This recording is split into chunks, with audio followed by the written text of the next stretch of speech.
Leave you laid out on the floor. Try to duck and roll, hit and miss. Now you counting stars. Should've practiced more. Should've hit the mask, get out there more. Man, that you're the best. You gotta show me, son. Actions over words, baby boy. Is you real or what? Talking way too much, world come. Back sports, talking way too much, world come. Back sports, talking way too much, world come. Back sports,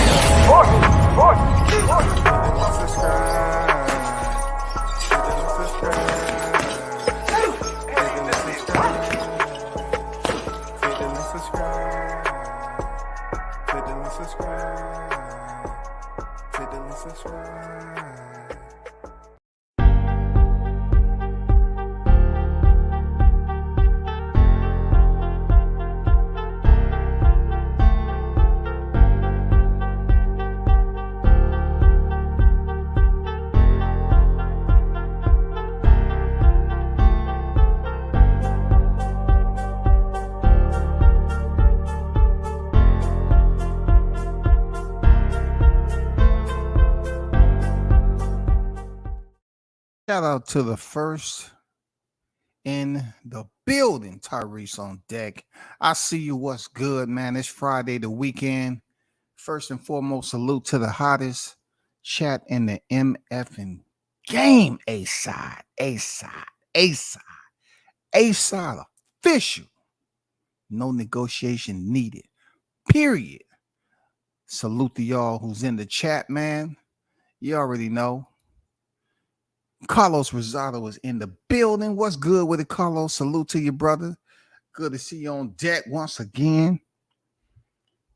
Sam, you on deck. I see you. What's good at WCS and the hottest chat in the MFing game? Yes, best believe it. There's only one. You know what I'm saying? Salute to y'all for supporting the channel. One love to everyone who's pulling up. Mike on deck. I see you in the building, man. You know what I'm saying? What's good with the Sparta? I'll see you in the building. So you're looking at the thumbnail, man. Tyson Fury, the current reigning defending WBC heavyweight champion, is on deck. He's on deck to face former UFC heavyweight champion Francis Ngannou. Tyson Fury is known for his trilogy with Deontay Wilder. He is known for a lot of things which this live is not about, but moving forward, he's 33 victories, 0 defeats. Tyson Fury is 35 years old, man. You know what I'm saying? Still, able to consistently be on a win streak of his undefeated record. He's fought the who's who in the heavyweight division. For a minute, it was a little shaky. You know, he had the Sefa Safari's Francisco Pianeta. You know what I'm saying? And then he had a draw with Deontay Wilder. He came back off that to faced Tom Schwartz and had a tough fight with Otto Wallin. And then he had his rematch with Deontay Wilder, where the fight was stopped via corner stoppage. You know what I'm saying? Back in 2020, pre-pandemic. Then he would go on to, pretty much go through the pandemic. You know, both fighters went through the pandemic. And they was trying to say that Tyson Fury is going to face Anthony Joshua. That fight never materialized because Deontay Wilder was in arbitration to get his trilogy. He would end up getting his trilogy October 2021, and Tyson Fury stopped him in round 11. Since then, Tyson Fury in 2022, April 2022, he faced Dillian White. I mean, he just made a mockery of Dillian White, a person who had been talking about getting a title shot with Deontay Wilder and everybody else. He went up there and just beat that man, hurt him, and pushed him down like he was a little. You know what I'm saying? Then December 2022, he pretty much gifted Derek Chisora with a paycheck as somebody who had already fought before. You know what I'm saying? He's fought this Derek Chisora, I think, like twice. So he gifted him a paycheck looking out. I ain't mad at him. In the state of boxing for what it is, I'm not mad at Tyson Fury for doing that. I could feel some type of way, but you know, hey, Deontay Wilder gave him an opportunity to go up there and make money. He gave Derek Chisora, you know what I'm saying, the opportunity to make some money. And he would stop him in round 10. And that was December of last year. Now they about to step in the ring this weekend in a special rules bout. And I was trying to explain this to people. This is absence of a title. This is a 10-round fight. You know what I'm saying? And this is a fight that they're trying to basically put out there as not being an exhibition fight. But this fight will not go down on a win or loss record. So it makes it very interesting for the betting or whatever. This is not going down for the win-loss, man. If Tyson Fury loses this fight, it don't matter. It don't matter. It's not going to matter. Let me get to Francis Ngannou. Shout out to Francis Ngannou, man. AKA the Predator. Man is 37 years of age. 2 years older than Tyson Fury. And he's had his run in the UFC previous to leaving. Most notable, Francis Ngannou only loss came outside the UFC until he stepped in there with one of the best heavyweight champions of UFC and mixed martial arts, Stipe Miocic. He would lose a decision to Stipe back in January 2018. Then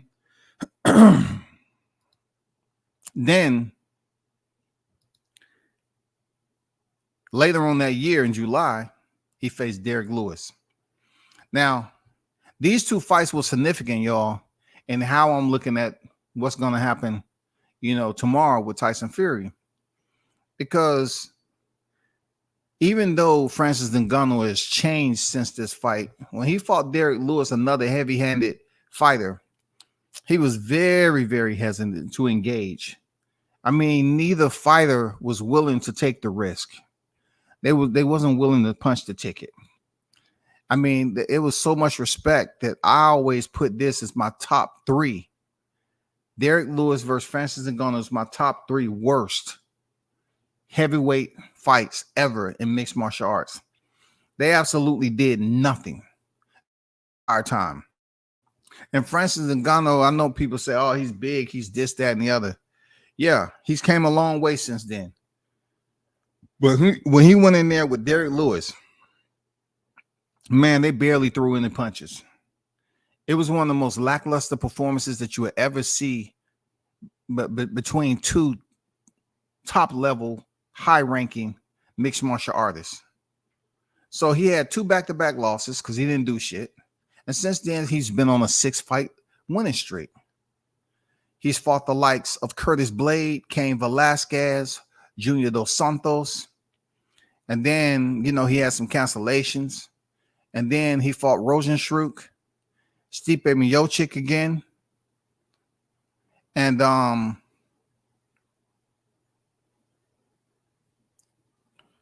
Serial Gun. Now he's about to fight a special rules fight with Tyson Fury. And just look at how this is playing out. Like, they're over there in the sand about to make this fight. And it's not even a fight that's going on their resume as a win-loss.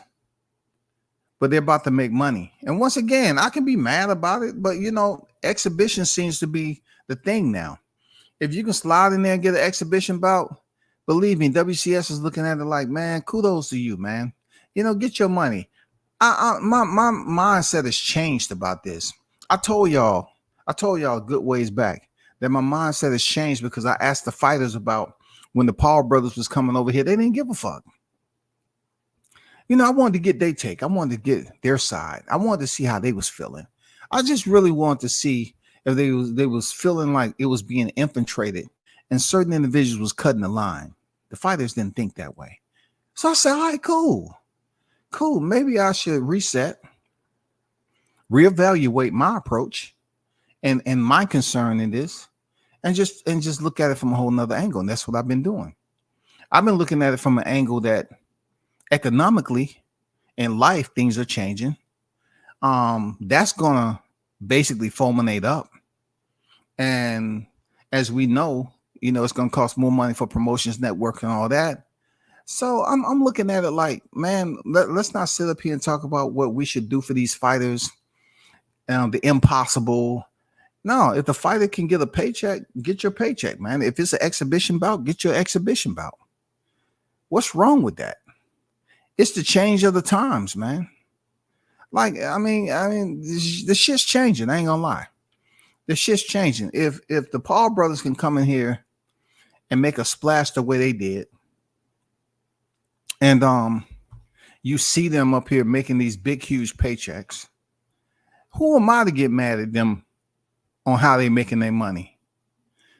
You know what I'm saying? The only time that I feel some type of way is that when somebody's getting paid a hefty amount of money and they really ain't trying to do anything to earn it.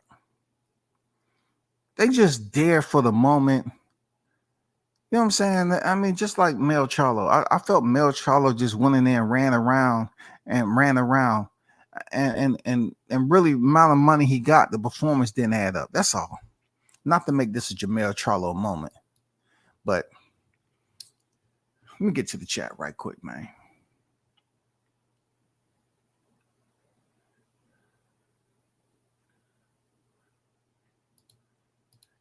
You coming here talking about send me the link to anything, and I'm gonna goddamn boot your ass right up out of here. I'm all about PKs.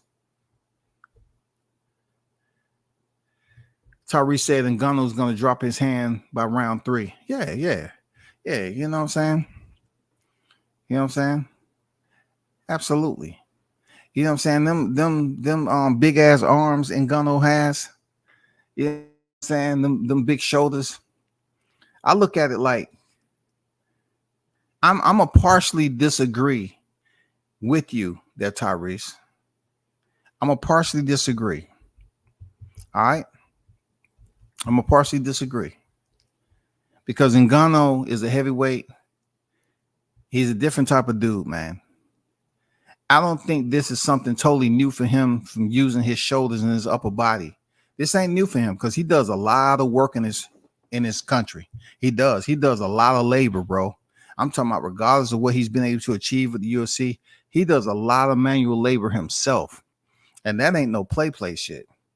So, I understand what you're saying. The gloves are gonna feel like cinder blocks and shit. And dude gonna think he's toting around a handful of problems from way back in the day in both hands. You know what I'm saying? He got paralysis. He can't even freaking open his hands up. Them gloves gonna be so heavy. No, I don't think it's gonna be like that, bro. I can understand, why you feel the way you do. They talking about that's right at Tyrese. It's Juice Head Indu Champ. I hope nobody attempts to correct me on who's in my thumbnail because I'm fully aware who's in my thumbnail. Okay. I did it purposely, I'm just, having fun. I mean, just like all my other thumbnails, please don't act like I don't know. That's not Francis Ngannou, okay? I mean, come on, man. We got to break out the monotony. We got to peel back that motherfucker, step on it. You know what I'm saying? We got to have some fun every now and then. Fury should carry my African brother Ngannou for a few rounds and sleep him afterwards. This is what I'm going to put out there once again, Samuel. I'm going to tell you, and I'm going to tell others. Francis Ngannou is not getting flatlined. Once again, shout out to AU. Shout out to Detroit in the building. Shout out to y'all, man. The boxing fans over there in Detroit. I see you. What's good with it?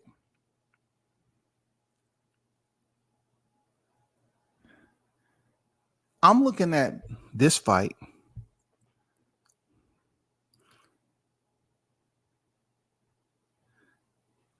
Oh, wow. Okay. So I'm looking at this fight with Tyson Fury and Francis Ngannou as a fight with special rules. As you've been witnessing, these fights with special rules aren't basically ending the way a real fight should. That means, first of all, fighters ain't going in there trying to kill each other. Tyson Fury is not going in there to destroy Francis Ngannou. It's not like Tyson hasn't went the distance before. He's went the distance. But I'm just saying he's not going in there to destroy Francis Ngannou. It will be some exchanges, yes, sir.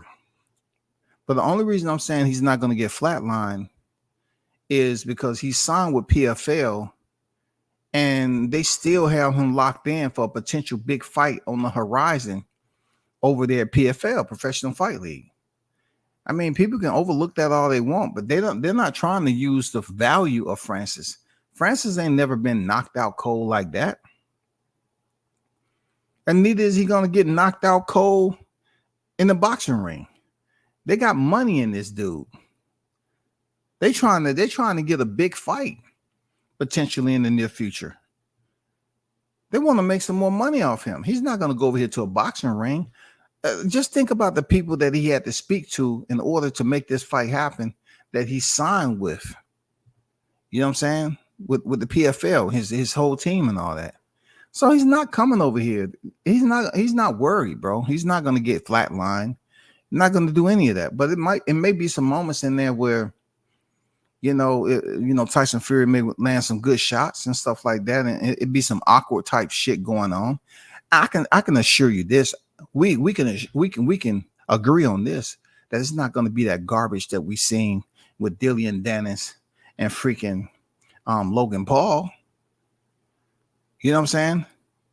I can tell you that right now. I know for a fact I don't think it's going to be no freaking Tommy Fury KSI bullshit. You're not going to see any of that. You're not going to see Francis Ngannou trying to pull guard on Tyson Fury. You're not going to see Ngannou trying to put Tyson Fury in a side headlock, front side choke, pulling guard, ankle pick. He's not going to be changing levels on Tyson Fury just to make it interesting and goofy. He's not going to do it, bro. You know what I'm saying? So this fight right here, yeah, they're getting paid money. They're doing what they're supposed to do. You know what I'm saying? They're doing what they're supposed to do. But at the end of the day, a lot of people are looking at Tyson Fury as the man. He is the man right now. Tyson Fury is the man right now. Can he go in there and stop Francis Ngannou if he wanted to? Hell yeah, he could. Give him 12 rounds for the title, and Ngannou's going to stop. He just don't have enough experience in MMA to bleed over the boxing, any of that shit. He don't. One thing I say about Tyson Fury, he's extremely, extremely crafty. Extremely crafty.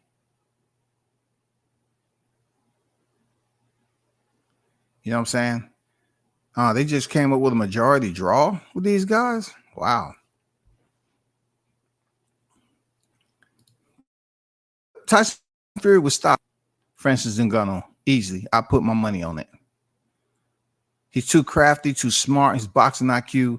I mean, just look at his resume as far as legitimate, bona fide boxing champions.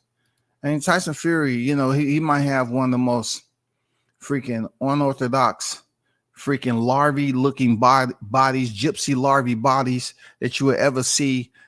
And to a butterfly in the spring looking goddamn mashed, but a goddamn Idaho potato looking. You know what I'm saying? Dude has one of the worst damn body frames you would ever see. But he is the best heavyweight in the game right now. So you can say what you want. You can say what you want. You know what I'm saying? He's the best out here right now. So I'm looking at it like it's going to be interesting. I want to know how Ngannou is going to react once he does get popped with those bigger gloves, and then try to return the freaking power shot, and Tyson Fury is not there. You know what I'm saying? I want to know how he's gonna react when he start missing those power shots, and he can't throw that leg kick to slow his opposition down. He can't push him up against the cage and clench, or if he is up against the ropes and he's clenching, he really can't change levels and go for a takedown or whatever. He just have to clench and use his free hand to punch. He can't hook behind the head. You know what I'm saying? He can't do all that inside dirty boxing that he would do in the cage. He can't do it. So that's my curiosity to this fight.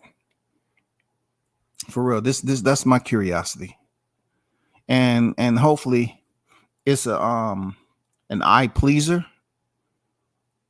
All right. I'm hoping it's an eye pleaser. I hope what we're looking at is entertainment for what it is. It's a special rules bout, like I mentioned earlier.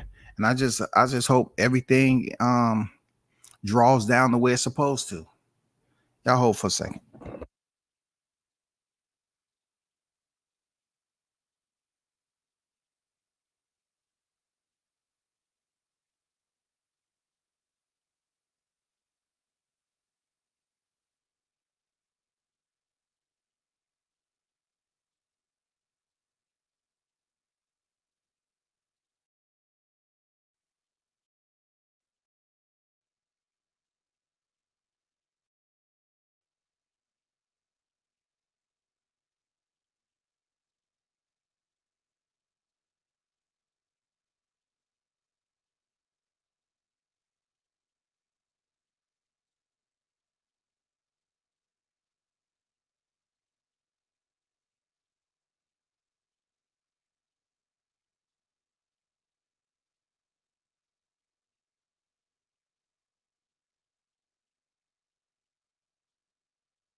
If you're in the building, hit the like button for me.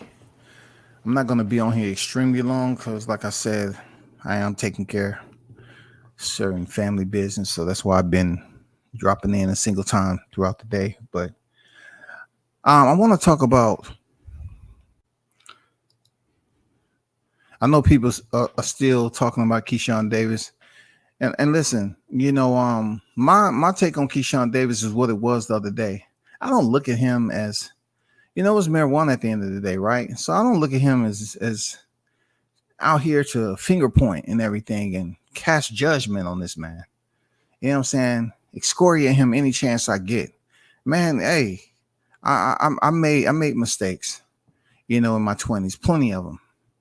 You know what I'm saying? And for what he's been able to do up to this point, his mindset is pretty much locked in, man. You know what I'm saying? Bringing his family up and doing what he's supposed to do, Olympian, being successful as an Olympian with a silver standard. I salute you, black brother. I do. I salute you. I'm not going to condemn this man just because he popped positive, but also he does need to be made aware that you can't have these sprints in between and until the next time you fall and get up and sprint and fall and get up. You know what I'm saying? I mean, you got to continue to sprint, brother. And look, sprinting is something that you don't have to do all the time. You're young, man. You have so much landscape ahead of you. You know what I'm saying? You have so much landscape ahead of you in this boxing game. Just make smart decisions, man. You know what I'm saying? Marijuana is not considered something that's extremely offensive when it comes to cheating, because we've had other fighters in here that's really about the cheating.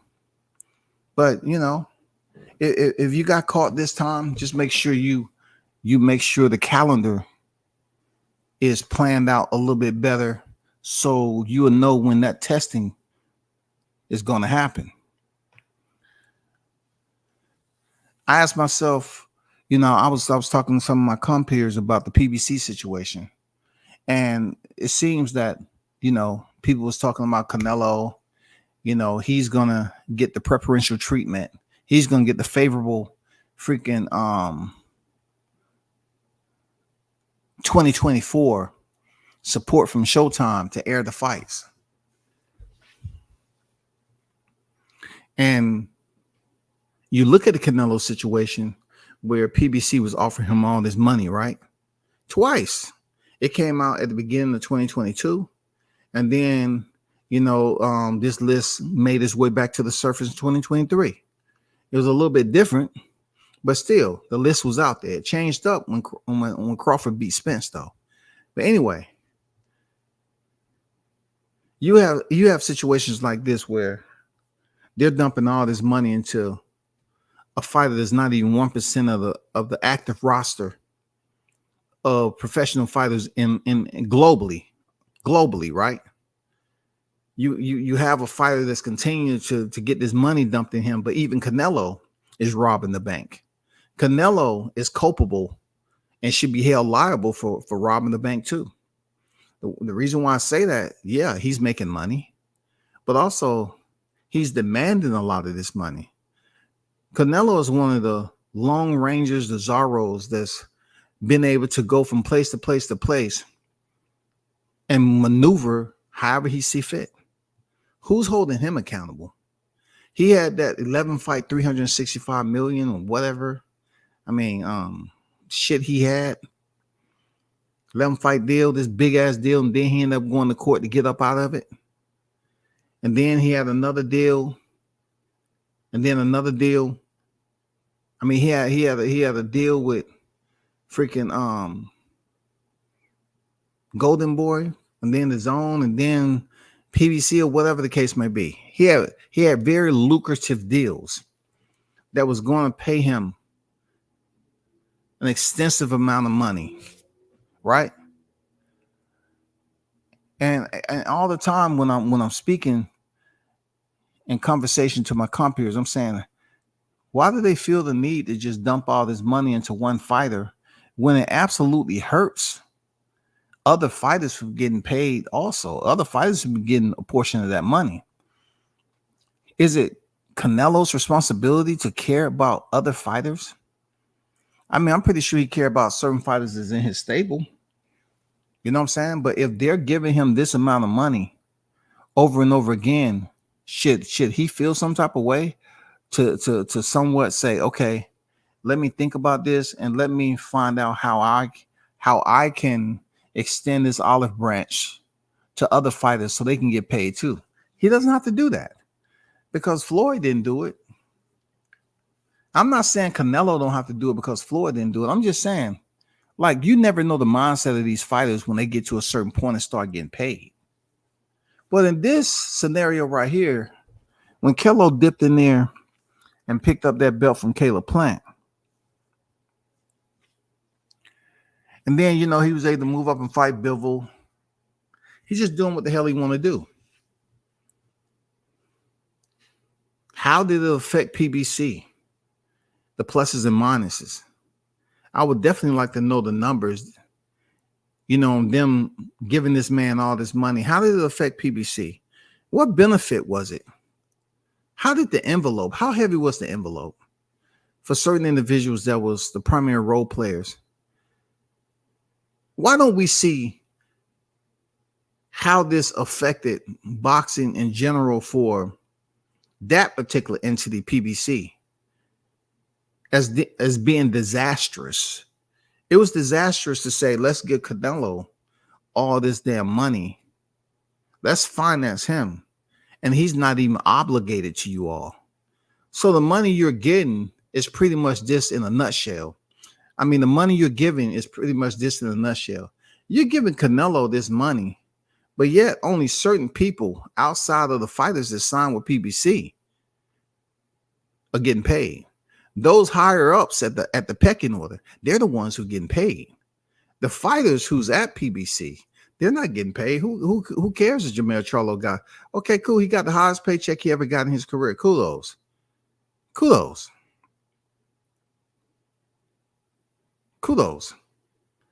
know what I'm saying? Like he got the highest paycheck in his boxing career. I have no problem with that. He got the highest paycheck. But how do you reciprocate that? Is it any way for you to emulate that paycheck again? Will it ever come across your desk again where you will see those numbers? I don't think so. Unless he matures, him and Crawford get together to somehow do something big. I don't think the mindset of these particular black men will be able to make that happen.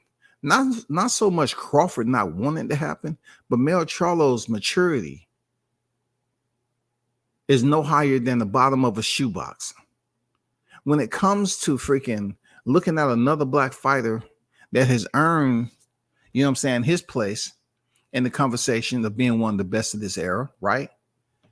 And he's very qualified to step in the ring with you, Mel Charlo, because you were formerly the undisputed champion in 154. But during that time, instead of you talking it up and letting people know, hey, I want this shit. I want this shit. I gotta have it. I gotta shut this little motherfucker down. I gotta shut him down. You didn't. All you did was damn whine, bitch, and cry about shit, and really deter people from even believing that you was gonna take this fight. You lost money. You burned down money. Now we're at a point where we don't even know who's going to broadcast Crawford and Spence. We don't know if Canelo's freaking 2024 fights, who's going to broadcast them. People talking about DAZN. I'm pretty sure Canelo is not worried. Canelo's going to get his shit broadcasted regardless.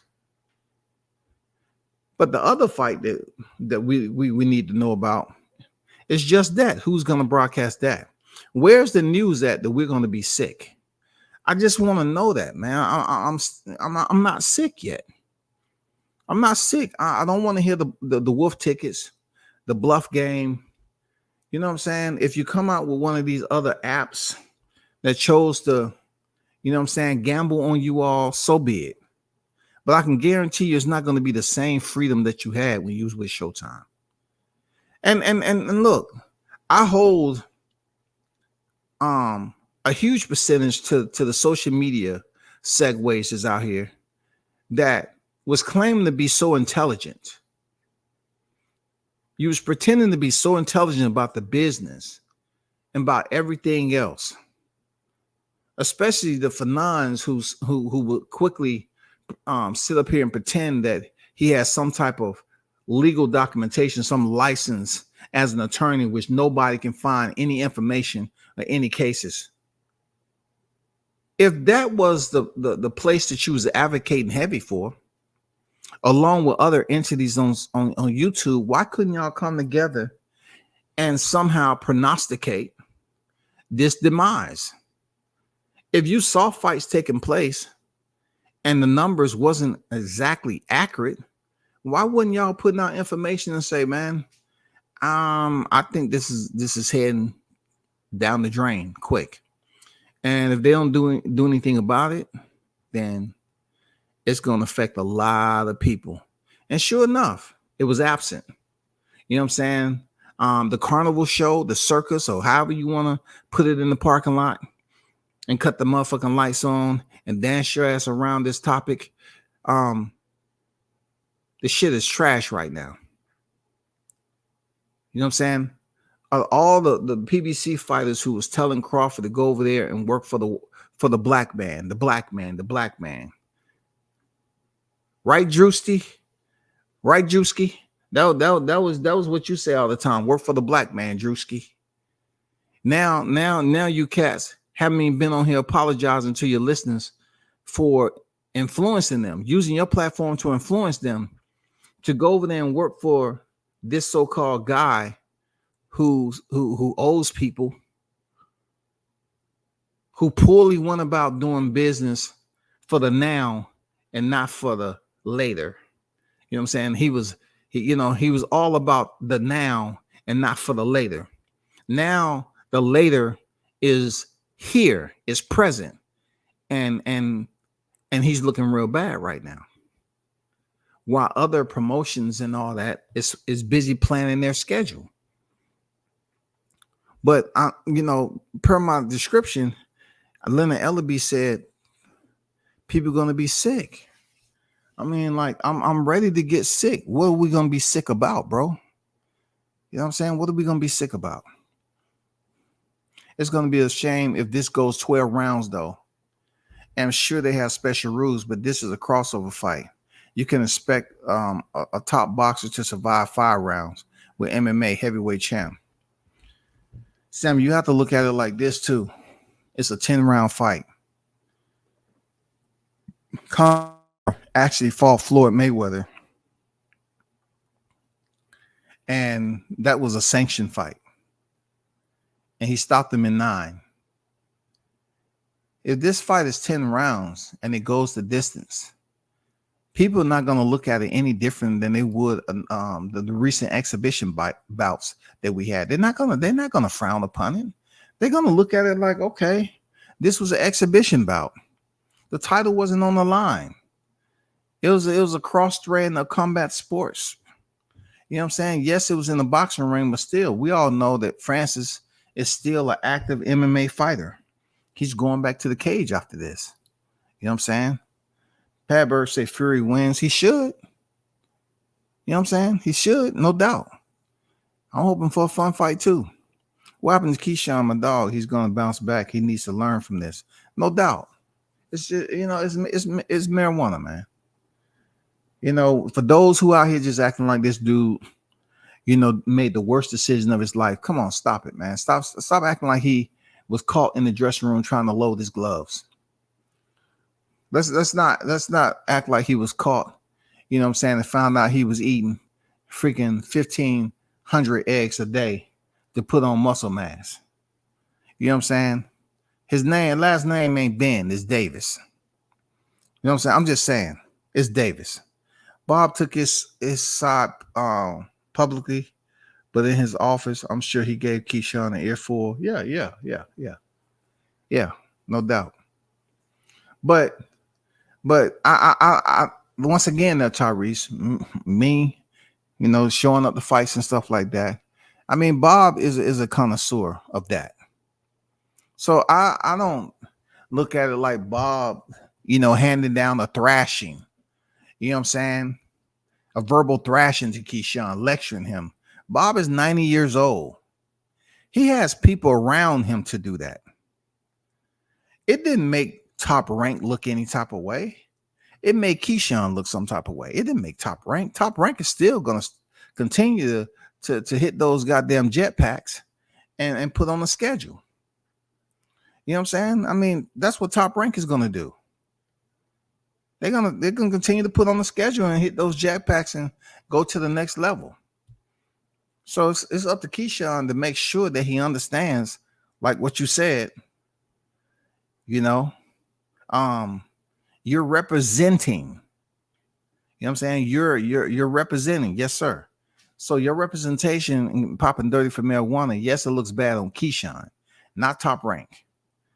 Top Rank was the promotion that when Panama Lewis, you can't get no worse than that.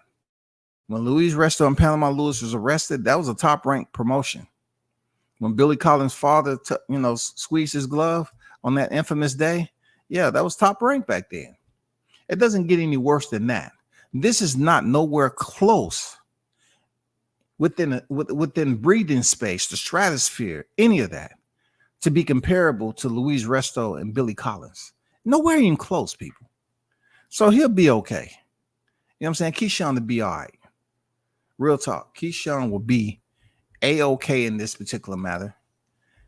You know what I'm saying? So let's just keep our ears peeled. I also want to talk about John Fury. Fury's father, Tyson Fury's father. That guy's a loose cannon. And I know he does all this stuff outside of the U.S. perimeter.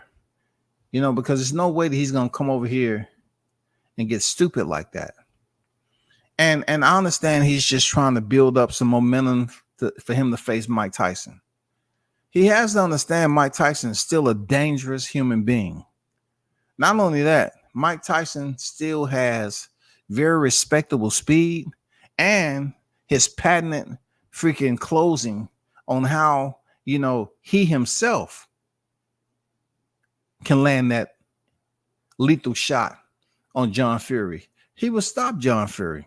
I know it's going to be an exhibition or whatever, but John, you need to chill. You're acting like you don't have no self-control, brother. You up here like you coming there motherfucking stoned out your motherfucking mind, bro. Like you're going to stand in the camera view. Your son is the one who's fucking fighting. Why do you go up there with your shirt off? I understand that's how the gypsies roll, man.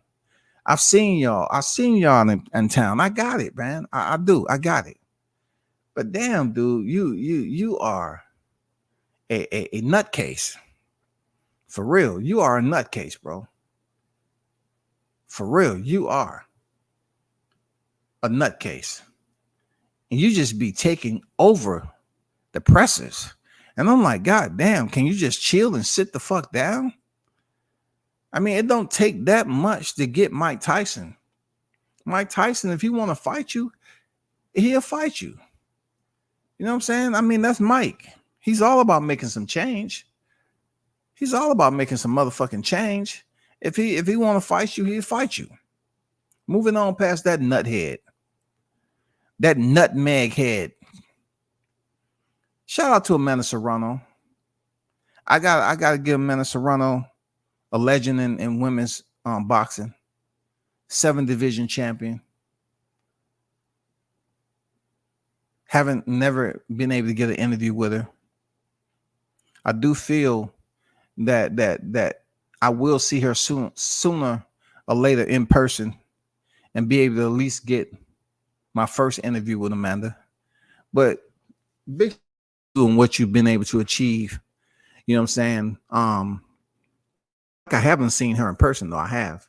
But shout out to her and her achievements and accolades, because this is extremely from the highest order that she is a Hall of Famer as we speak. She's a legend of women's boxing. She go in there and bang out. Like, she goes in there and puts on a pace, and she gives you the collision course that you thought would happen. Seriously. Like, it's good to see that she's going to be a part of the first women championship, 12 rounds, 3 minutes per round. I'm glad she's the one. There's plenty of other female fighters that can talk about making changes. But I said this a while back. I said the only way that Carissa was going to be able to make a change is that she got with other people to do so. It never materialized. But somehow Amanda said it on camera, man. The first time she made it clear was when she was facing Katie Taylor. And she said, let's do 3-minute rounds. And Kayla didn't want no part of it. So now she gets her wish. She gets her wish, y'all. And I have to commend her for that. That's some G shit she's doing. You know what I'm saying? The women are used to fighting these 2-minute rounds. And just when the round is getting active, the bell ring. Now you're going to have that extra minute on there. I think for Amanda Serrano and the pace that she set, it's not going to fucking matter to her. Yeah, she might hit a point where she get a little bit more fatigue or whatever the case. But dude, she goes in there and get in it. Amanda goes and get in it. And hey, I like it, man. And tonight should be no different. You know what I'm saying? It should be no different.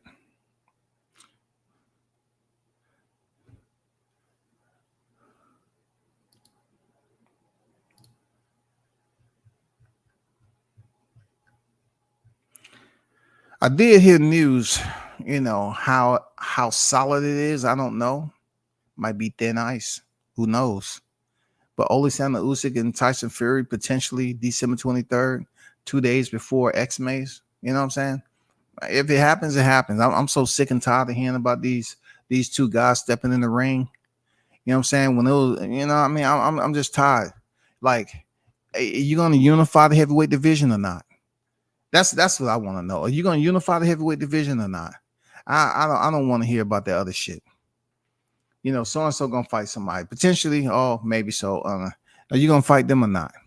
Are you gonna fight them or not? If not, man, I don't want to hear no more about it. I really don't have time to hear no more about this shit anymore. Why? Because it's been redundant for quite some time. And if you have the belts all in place, like Tyson Fury has done, literally just fought Dillian White and Derek Chisora. That's it. While Alexander Usyk, I don't know what he's been doing. Yeah, you have the Daniel Dubois situation where people felt that you got hurt, but yet I don't know. We don't want to see that fog. You know what I'm saying? That's foggy shit, man. We want to see some clarity, man. We want to see some 4K. We want to see the heavyweight undisputed. We want that to be clear. We want motherfucking photos and pressers. You have 3 belts. Fury has 1. Why haven't y'all fought? Come on, bro. Man, we tired of this bullshit. Don't nobody want to keep going back and forth and back and forth. And the heavyweight division has, individuals that's out there. You know what I'm saying? You have individuals out there that's holding the belts. So much to the fact that all it takes is a contract for you all to agree. And now we have heavyweight undisputed. We have heavyweight undisputed, man. And then the winner of that, maybe Deontay Wilder can get the winner. You know what I'm saying? I mean, come on, bro. I don't know why Wilder haven't been able to get a fight. He's been calling out Scary Joshua. I told people way back in the day, Joshua never wanted that work from Wilder, but here goes Wilder. Wilder has to plead with Joshua to take the fight, and Joshua don't want that smoke. Joshua do not want, look, if Deontay Wilder face Anthony Joshua, it's not going, I would say tops 3. It's not going past the 3rd round. It's not. He will finish Joshua. He will finish him. Joshua's on a whole nother freaking brainwave right now. He is trying to stay away from the chair. No, I don't want those wires on me. No, I don't want any examination anymore. I told you I'm scared. I don't want you to help me not to be scared. I want to stay scared. I'm not trying to goddamn fight him. Fuck that. Stop trying to force me into it. Fuck it. I'm not doing it. You know what I'm saying? He ain't trying to do that shit. He ain't trying to do that, y'all. Joshua's trying to stay far away from goddamn Wilder. Real talk. Remember that. He ain't trying to get that smoke. He's not trying to get that motherfucking smoke, dog. Point blank, period. And then lastly, that's for Marcelo. Marcelo has made his rounds, speaking about how Showtime is boycotting him and shit like that. And it's just laughable to me that how all of a sudden Showtime is boycotting you. Where's the man himself, Mauricio Suleiman, who looked out for you, who went on here? We're going to do everything possible to look out for Marcelo in his time of need. We will not strip him of his WBC title. We will make sure that he gets the help that he needs, and so that he can make a healthy return. Therefore, we will not strip him of his WBC title. Why? Because the middleweight division is not shit going on over there, and no one cares. So why do I need to strip him just for the belt to sit on the shelf? Okay? All right. Now, Maul is ready to come back and fight Jose Benavidez. And no pressure. No pressure. Why do y'all think that is? Why is there no pressure? I don't know. People don't care. People don't care that Marcelo is not getting the pressure. You know what I'm saying? They don't care, y'all. I hope something changed for the brother, because I am looking forward to seeing him back in the ring with Jose Benavidez. You know what I'm saying? Not to mention David Benavidez and Demetrius Andrade is coming up real quick. So I'm looking forward to that. Amongst other things, I'm looking forward to that. And we'll see how that play out. For YouTube, my word of advice for YouTube: is it any way that these channels that's out here that love lynching? I'm going to use the word lynch. Okay, because I think that hits home just a little bit more for the point I'm trying to make. If these YouTube channels is out here playing around on these social media fields, right? Let me paint the scene for y'all. Y'all love playing around on these social media fields, and you believe that whatever action that you choose to take against a certain particular fighter is warranted just because you have a platform to basically disseminate whatever narrative you're trying to push, right? But when you all go from one black fighter to the next black fighter to the next black fighter, I do look at it as lynching. You're doing nothing more than what the white people was accused of back in the day, the racists and all that, when they used to lynch my people. They used to lynch black people. They used to seek them out, right? That's exactly what y'all doing. You're seeking out these black fighters. You'll go from one to the next to the next. You'll go from one to the next one and to the next one. Now, all of a sudden, it's Shakur Stevenson, huh? A fighter that's black and Puerto Rican, right?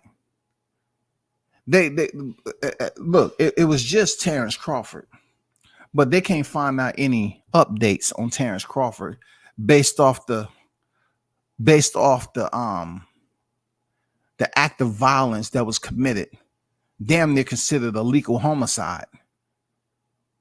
They got to leave him alone because he did what he was supposed to do in the ring. So in good faith and order, it would look bad upon them to continue to talk that everyday shit about Crawford because it don't make any sense. It's frivolous at the end of the day. It's nothing that you can prove that these accusations that you're making has justification for concern. There's nothing culpable about them. But now you go off him and then you pick and choose another black fighter.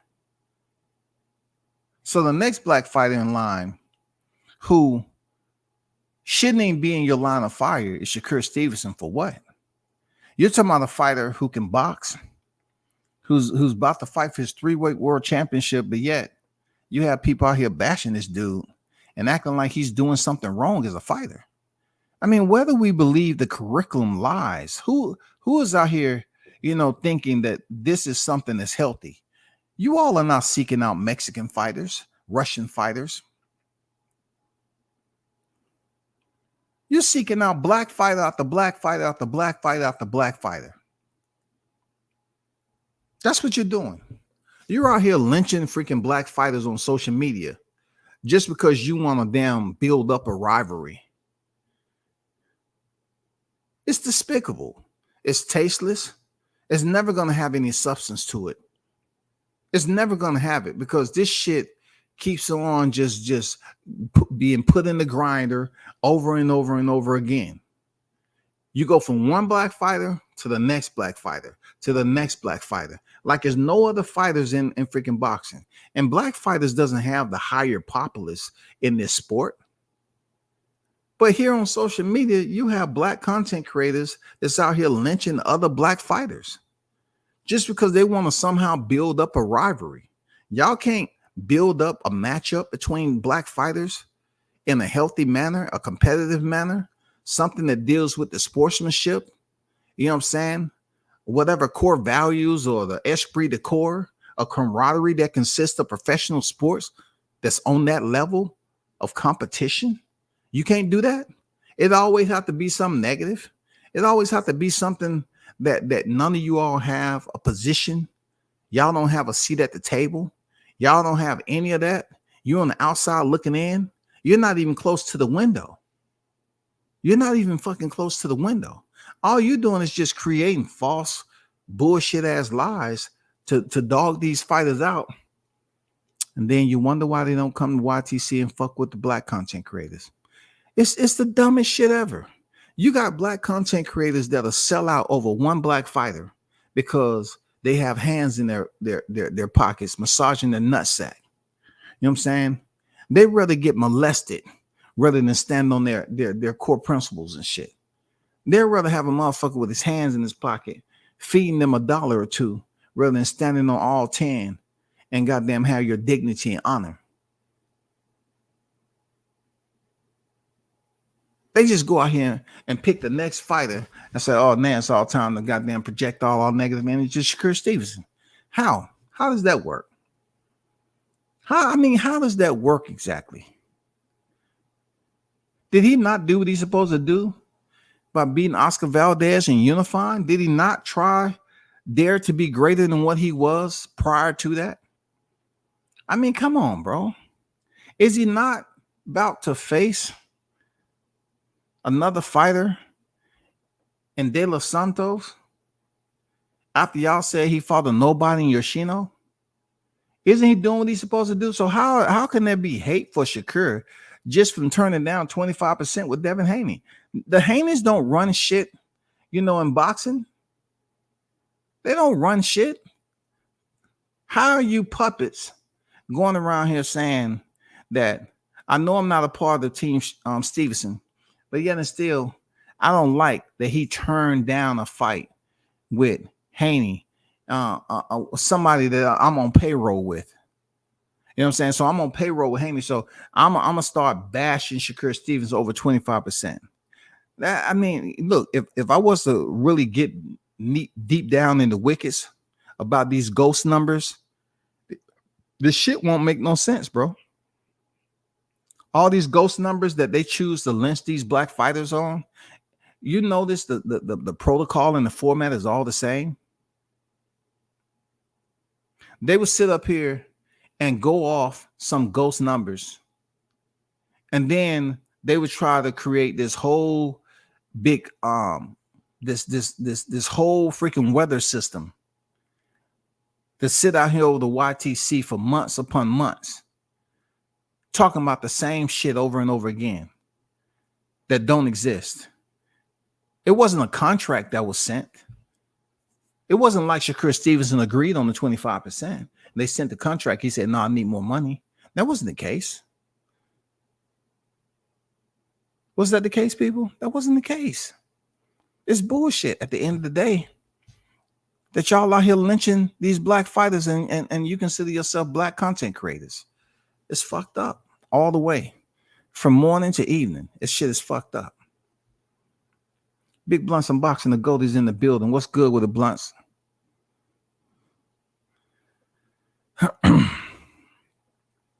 Yeah, man. You know what I'm saying? I mean, did they lose all they mad they lost all their money on freaking betting on Spence?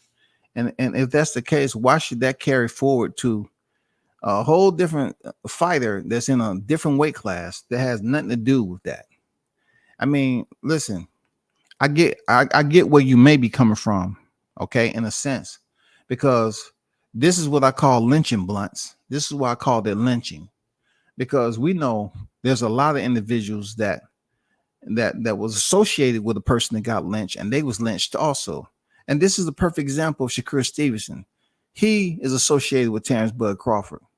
When they got to that point of not knowing if Terrence can go in there and defeat Errol, and after the final bell read off the results, at that point in time, they was already in motion to try to say, well, since Shakur Stevenson is always, considering Terrence Crawford a mentor, his buddy, you know what I'm saying, somebody he respect dearly, we're going to automatically start fucking with him, being that Crawford has proved to us, he's pretty much shown us something that we can't fuck with no more. He fucked up Spence. We can't fuck with him no more. So we're going to fuck with Shakur. We're going to fuck with Shakur just for no reason.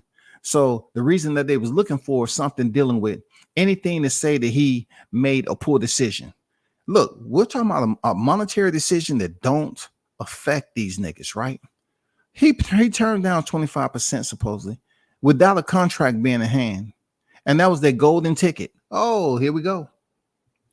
Let's talk about 25%. That is the dumbest shit ever. And just to think about this, right? That grade school, you know what I'm saying, it's quite different than when I grew up, because I went first through seventh grade. But you're finding out a lot of people dropped out after the seventh grade. Grade school wasn't beneficial to a lot of niggas because, that was supposed to be the critical period where you understand certain mathematical issues, certain cognizant issues. You know what I'm saying? You know how to put shit together. You know how to put shit together. You know how to brainstorm, troubleshoot, and all that. I don't think a lot of these dudes are fairly, you know what I'm saying, familiar with that process because they chose to bail out. It was too much back in the day. These niggas is up here just doing some crazy shit. They're attaching fighters to other fighters. They're lynching fighters, man. Oh, if you like that fighter, we're gonna go after you next. We don't like this fighter. So if you attach to that fighter, we're gonna go after you next. Don't be mad at us. Be mad at yourself. They're talking about 25% on the fight that they don't even know if it was gonna happen or not. Instead of focusing on the big picture. Shakur is about to go in here and fight for a 3rd division championship, and he's not even 30 years old yet. So, you know what I'm saying? Come on, bro. That shit don't make no sense. Dan Tan on deck. What's good with it? But people, that's all. I gotta bounce. You know what I'm saying? Appreciate all y'all for pulling up. Big shout out to the hottest chat in the MFing game, A-Side official. Appreciate y'all for pulling up, man. We should do it again.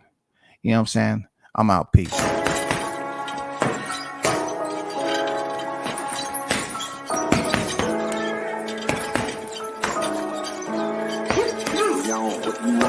Left jab, uppercut, leave you laid out on the floor. Try to duck and roll, hit and miss. Now you counting stars. Should've practiced more. Should've hit the mask, get out there more. Claim that you're the best.